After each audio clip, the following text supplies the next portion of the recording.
Hey y'all, it's me, Ale. Today we are reacting to the new champion, Aurora. We are reacting to her abilities and her design. I just want to say, I've already watched the video. I have some thoughts, and I'm going to share them throughout. This might be pretty short, but I am very excited for this character. For those who don't know me, hi, my name is Aletheia. Feel free to call me Ale or Thea or whatever you want. I am fairly, I guess I can't really say I'm new to League anymore.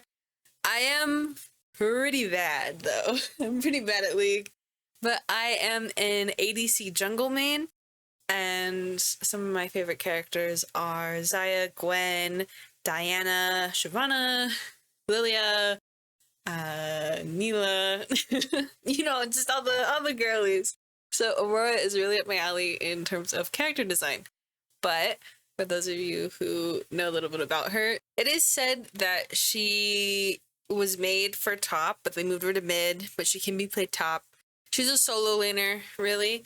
So you might be wondering, why are you reacting to the new champion then, if she's not even made for any roles that you play for? And we'll talk about that while we watch her abilities and I give my thoughts on it. So obviously this video was uploaded, the abilities video was uploaded by Skin Spotlights. It's pretty short, it's only 2 minutes. So yeah, let's get into it.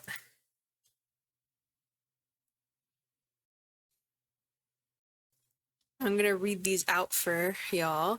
So her passive is Spirit Abjuration. If Aurora damages an enemy 3 times, with her spells and attacks, she will deal magic damage and exercise a spirit to her, entering spirit mode and gaining movement speed and empowering her healing for 3 seconds. For every additional spirit following Aura, the bonuses from spirit mode are increased by 5%. So she's a 3-hit passive. I think the character designer got help from the guy who does the 3-hit passives and all the champs that he makes. So yeah, let's take a look at that again just so that we can see everything. So here's the first shot, the second and the third explodes into a spirit, and you can see that I don't believe she heals herself. I don't believe that it's something she does. I could be wrong. Just based on what this is saying, I don't believe she heals herself. And I've watched other people's reactions and other content creators that are in the Riot Partner Program, I believe it's called, who've got to see all of this early and got to talk to the developers about it. And I don't think anyone said that she heals herself. So empowering her healing is a little bit weird because it's not really explained why she would do that, especially because she's a mage. So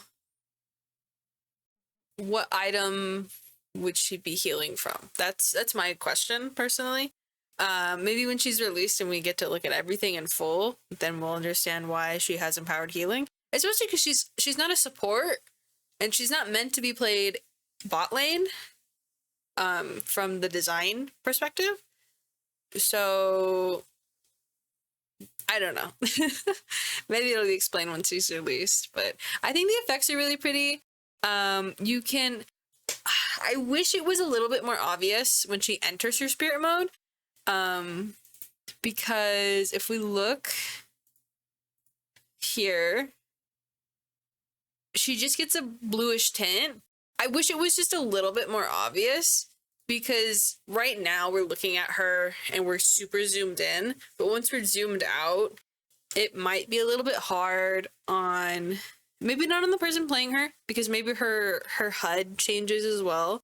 Her abilities might change. You could see her passive glowing or something, but it might be a little bit hard on the enemy's side to see that she is in spirit mode and what that would do. I don't know. I don't really know if it's even necessary that we need to know that she's in spirit mode as somebody who isn't her. But I wish it was just a little bit more, there was more of a contrast between her actual design and the spirit mode. Because obviously you just got a blue tint, but I wish it was just a little bit more vibrant maybe, just to make it a little bit easier for clarity's sake.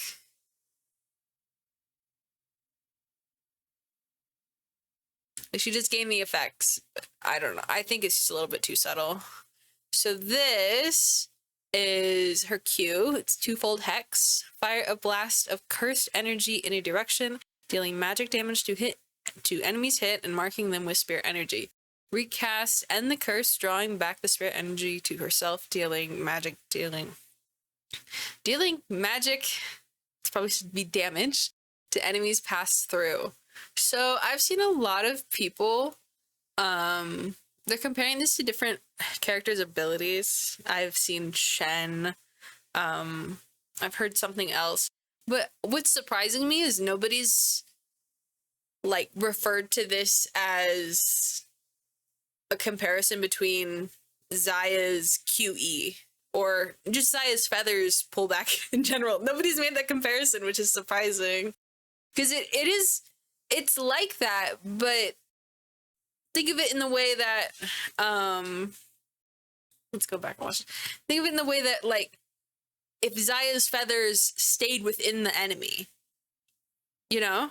If they still passed through multiple enemies, but they stayed within the enemy, so you don't have to position yourself. They're just there. Okay. And this is her W. Now this one is where my opinion about her being a mid and top laner is. That's where I'm like, I can see it, but at the same time, I have some thoughts about what else she could be played in. This is her W called Across the Veil. Hop in a direction upon landing, enter the spirit realm, I can't talk. I'm so sorry. I'm so sorry. Upon landing, enter the spirit realm, becoming invisible and entering spirit mode for several seconds. We'll probably get the accurate seconds once she is released. So, hopefully, I hope since this is several, it's probably a scaling time, maybe. Let's see. Takedowns on enemy champions reset the cooldown of this ability. And Riot said you can hop over small walls with this ability. So, we'll watch. She turns invisible. I love her walk animation. It's so cute. So,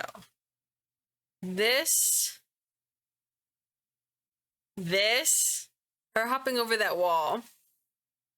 Her hopping over this wall here. This changes for me. As a jungle player, I'm immediately thinking, oh, she has a passive that grants her move speed and she can hop over walls. Like, that's just an ability she can do. It's a movement ability that she can use to hop over walls. I'm immediately thinking, and I haven't seen anybody else bring it up. If they have, feel free to let me know. I haven't watched a ton of reaction videos from every single content creator out there. Maybe somebody else has already made this observation or assumption. I'm thinking this combined with her E that is coming up next. I'm thinking, oh, I'm playing her jungle. I'm slapping a blue monster egg on her and I'm putting her in the jungle because her movement seems really good. She's a good damage dealer. She's got a 3-hit passive that grants her move speed and deals extra damage on the 3rd hit. I'm thinking her jungle clear, while it might not be the fastest in the game, I'm thinking it might be good enough, along with her movement abilities, to be played in the jungle. I don't think it'll be a meta, but I do think it is a possibility. And when she comes out in, I think, 3 weeks, I am definitely down to try and theory craft and item sets and, do everything I need to. But yeah, that's immediately upon seeing this and it being said she can hop over walls. It looks to be the same distance as like a Kindred Q. So in my head, I'm thinking, oh, all the walls that I can jump over with Kindred, I should be able to do so with Aurora. And so I'm thinking, just put her in the jungle, give her blue monster. She might be okay with the other 2 monsters as well, depending on the build you're going.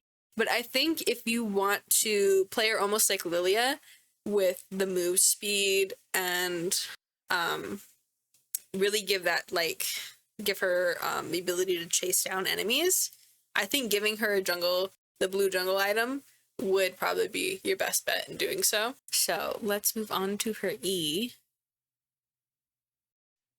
Her E is the weirding. Send out a blast of spirit magic, dealing magic damage in an area and slowing them. Aurora will hop backwards slightly on cast. Right side, you can hop over small walls using this ability. Again, so she has two abilities where she kind of has that mobility that you can apply to the jungle and to your jungle clears.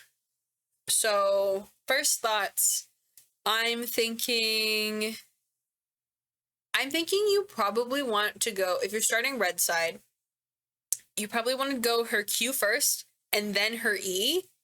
And you could probably early smite the red buff, so it has a little bit of HP, move back to the Krug wall, and then hit your E to kill the red buff, and you immediately hop over to the Krugs, and then you start on them.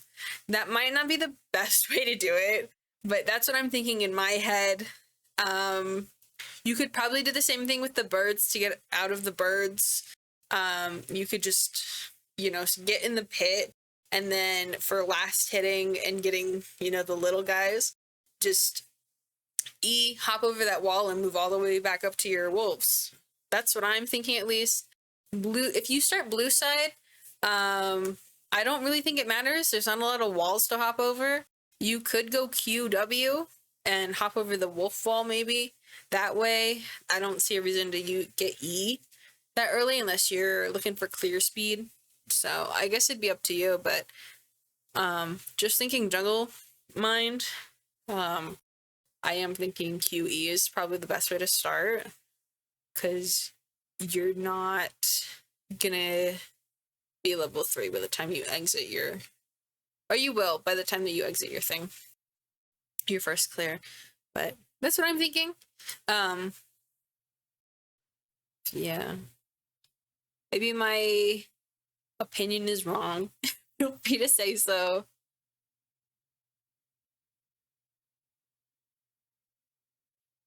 Okay, and this is her R, Between Worlds. I will back this up a bit. Send out a pulse of spirit energy that deals magic damage and slows enemies. The area merges with the spirit realm, granting Aurora an empowered spirit mode and allowing her to travel from one end of the area to the other. Enemies who try to cross the threshold will take magic damage, be slowed, and be pushed back toward the center of the area.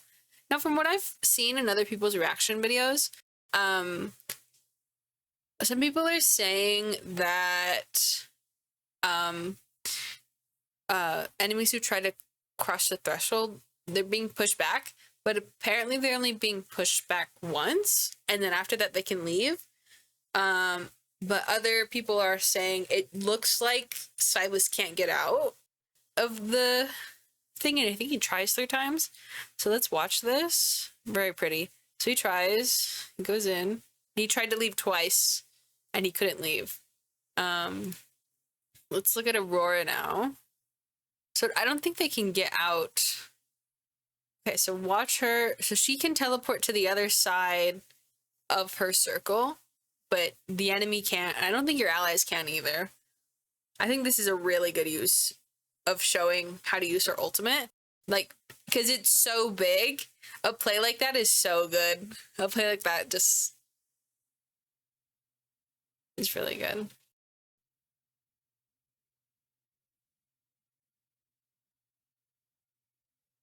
Yeah. That was it. Yeah.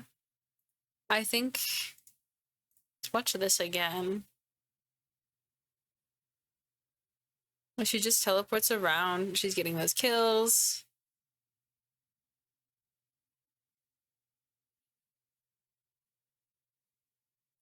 Oh, no, I didn't even click that. No. Go back. I don't want to watch this. But yeah, I'm excited for her.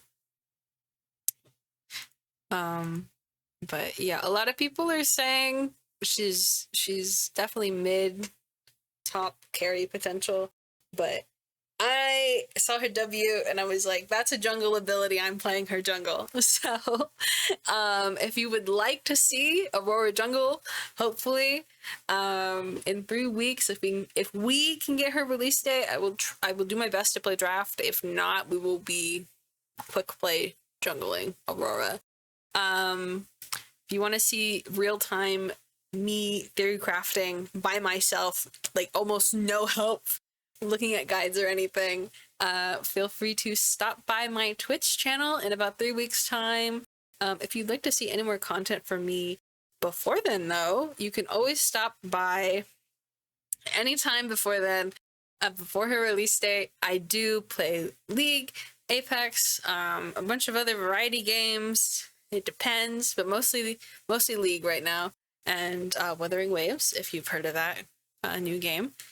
If you want to see other content that is not League, feel free to check out my main channel where I will be posting more videos soon.